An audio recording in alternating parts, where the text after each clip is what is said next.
Selamat datang di Persona Cenotes. Hai teman-teman, saya ucapkan selamat bagi teman-teman yang telah lolos seleksi kompetensi dasar dan selanjutnya teman-teman akan mengikuti tahapan seleksi bidang.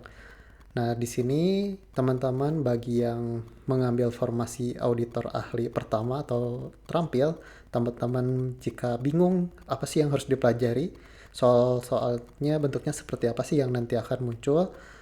Nah, teman-teman bisa mengikuti video ini karena di video ini saya akan berikan materi dan juga soal berdasarkan Permen Pan RB nomor B5457 MSM 0100 2024. Jadi ini kisi-kisi baru dari Permen Pan RB terkait auditor ahli baik pertama ataupun yang terampil. Tapi sebelum kita mulai jangan lupa di subscribe. Kalau misalkan sudah, mari kita mulai ke pembahasan. Oke, di sini untuk bobot penilaian kelulusan perankingan CPNS sebagai informasi, mungkin dari teman-teman juga sudah tahu, tapi saya mengingatkan kembali untuk reminder. Jadi untuk 40% itu diambil dari kompetensi dasar dan 60% tes kompetensi bidang. Saya ingatkan buat teman-teman yang peringkat pertama, ini jangan terlalu sombong, karena apa? Jika teman-teman tes kompetensi bidangnya jeblok, ini bisa tergeser dengan yang tes kompetensi dasarnya itu mepet-mepet, tapi tes kompetensi bidangnya itu peringkat pertama atau bukan peringkat pertama, bisa maksimal ya untuk tes kompetensi bidang, karena tes kompetensi bidang itu tidak ada passing grade, jadi harus semaksimal mungkin baik di non SKB CAT ataupun yang di CAT sendiri. Dan juga bagi teman-teman yang tes kompetensi dasarnya mepet-mepet, silahkan tingkatkan poinnya di tes kompetensi bidang supaya teman-teman bisa mengalahkan yang tes kompetensi dasarnya peringkat pertama. Oke, selanjutnya saya info juga bagi teman-teman yang di instansi pusat atau lembaga pusat itu ada tes tambahan, biasanya ada tes psikotes, kejiwaan, psikiatri, wawancara tulis, wawancara user non tulis, medcheck, kesamaptaan, dan tes-tes lain yang dipersyaratkan pada informasi pemberitahuan di lembaga atau instansi pusat. Dan juga untuk tes psikotes dan kejiwaan ini umum serta medcheck ya atau tes kesehatan itu sifatnya menggugurkan teman-teman. Jadi di mana tes psikotesnya gagal, teman-teman gagal juga dengan tes-tes lainnya karena sifatnya menggugurkan teman-teman. Jadi sayang jika teman-teman peringkat pertama terus psikotesnya gagal, ya sangat disayangkan sekali. Nah, maka dari itu teman-teman cari informasi apakah ada non CAT-nya atau tidak. Mungkin teman-teman sudah pada tahu. Nah, untuk tes psikotes dan kejiwaan teman-teman bisa belajar list linknya di deskripsi. Semoga teman-teman ada pencerahan terkait tes psikotes atau tes wawancara serta interview. Kemudian kita masuk ke PAN RB ya, terkait pengumuman nomor B5457 MSM 0100 2024. Oke, untuk auditor sendiri dari pengumuman kisi-kisi 5457 ini ada auditor ahli pertama dan auditor terampil.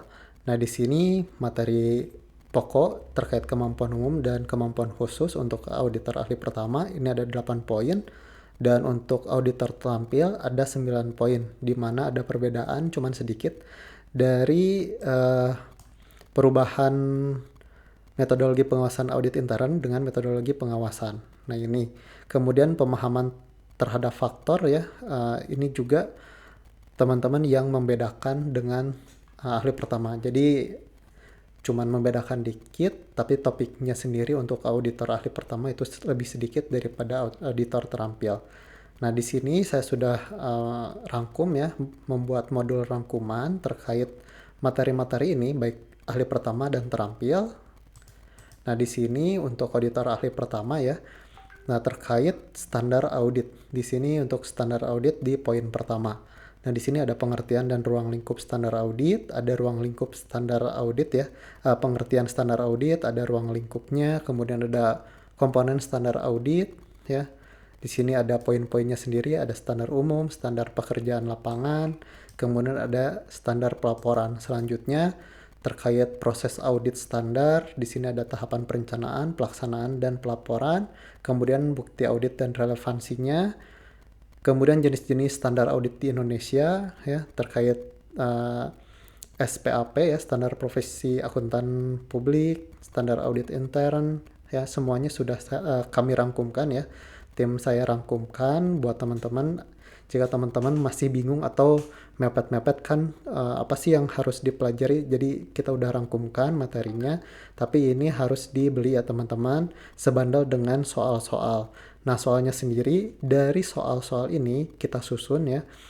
Nah, di video ini kita buat seperti simulasi ya, simulasi CAT ya, simulasi CAT supaya teman-teman terbiasa saja ya. Nah, bagi teman-teman yang belum tahu untuk simulasi di channel ini itu tidak ada audio ya teman-teman. Jadi seperti ini simulasinya. Saya akan berikan waktu dan ini adalah soalnya, teman-teman jawab sesuai dengan waktu yang diberikan yakni 30 detik sesuai dengan standar ya. Standar pengerjaannya itu 40 sampai 60 detik ya. Ini kita ambil cepatnya saja karena untuk SKB itu soalnya sekitar 80 sampai 90 soal, maaf 100 soal dalam jangka waktu kurang lebih 90 menit gitu. Nah, jadi untuk soal-soalnya sendiri uh, kita beri waktu ya buat teman-teman mengerjakan seperti ini. Oke, soal yang pertama di sini, apa tujuan utama penerapan standar audit dalam proses audit? Nah, di sini ada menjamin auditor memperoleh hasil audit yang sesuai keinginan manajemen, B, meningkatkan kredibilitas dan kualitas hasil audit, memastikan seluruh laporan keuangan perusahaan bebas dari kesalahan, D, memberikan keleluasan auditor dalam membuat opini tanpa dasar, atau E, mengurangi beban tanggung jawab auditor. Untuk jawabannya yang B ya. Ini untuk salah satu soalnya, dan untuk soal selanjutnya silahkan dikerjakan ya teman-teman.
Oke teman-teman, untuk soal nomor 10 ini coba teman-teman jawab di kolom komentar. Dan jika teman-teman ingin untuk full soal ini, teman-teman bisa dapatkan di link di WA langsung ke saya ya. Karena apa? Teman-teman akan mendapatkan modul ya, modul lengkap, baik formasi ahli pertama ataupun yang terampil untuk auditornya berdasarkan permenpan yang terbaru yang tadi saya singgung. Kemudian ada 11 paket soal ya. Ini ada 11 paket soal berisi tiap paket tuh 50 soal dan juga pembahasannya terpisah ya. Kemudian hati-hati jika teman-teman beli di orang lain karena modul yang kita susun itu sering dijual ulang. Nah, jika teman-teman beli di luar dari persona ini, teman-teman tidak akan dapat soal FR ya, soal-soal yang dari FR, yang nanti akan ada FR, kemudian kita buat susun soalnya. Nah, itu yang akan kita share ke yang beli langsung dari kami. Oke, mungkin itu saja. Silahkan WA langsung ke admin. Dan sampai jumpa di video selanjutnya. Wassalamualaikum warahmatullahi wabarakatuh.